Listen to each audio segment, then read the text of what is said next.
બાદથી એક મોટો બનાવ સામે આવ્યો છે. વાટવા વિસ્તારમાં બિલ્ડર પાસે ખંડણી વસૂલવાના મામલે બે કથિત પત્રકારો સામે કાર્યવાહી થઈ છે. મળી રહેલી વિગતો અનુસાર બિલ્ડર અસલમ શેખની ઓફિસે પહોંચીને કથિત પત્રકાર ઇરશાદ શેખ અને અબ્દુલ શેખે 50,000 રૂપિયાની ખંડણી વસૂલ કરી. બાદમાં વધુ રૂપિયા માંગતા બિલ્ડરને ચપ્પુની અણીએ ધમકી આપી અને પૈસા ન આપતા લોખંડના ટોકર વડે હુમલો પણ કર્યો હતો. આ બનાવને પગલે અઠવા અને સલાબતપુરા પોલીસ સ્ટેશનમાં ગુના દાખલ કરવામાં આવ્યા છે. અઠવા પોલીસે બંને આરોપીને ઝડપીને કાયદેસરની કાર્યવાહી હાથ ધરી અને समग्र मामले વધુ तपास चालू है.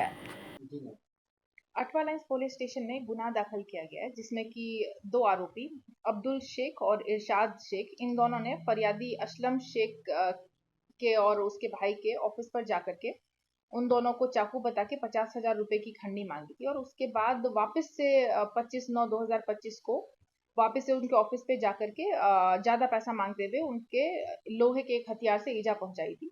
इस गुनाह की जान होते ही पुलिस स्टेशन में फरियाद दाखिल किया गया और सर्विलेंस स्टाफ ने लग करके इन आरोपियों को अटक करके इनकी 2 दिन की रिमांड ली है और आज इनका रिकंस्ट्रक्शन पंचनामा किया है.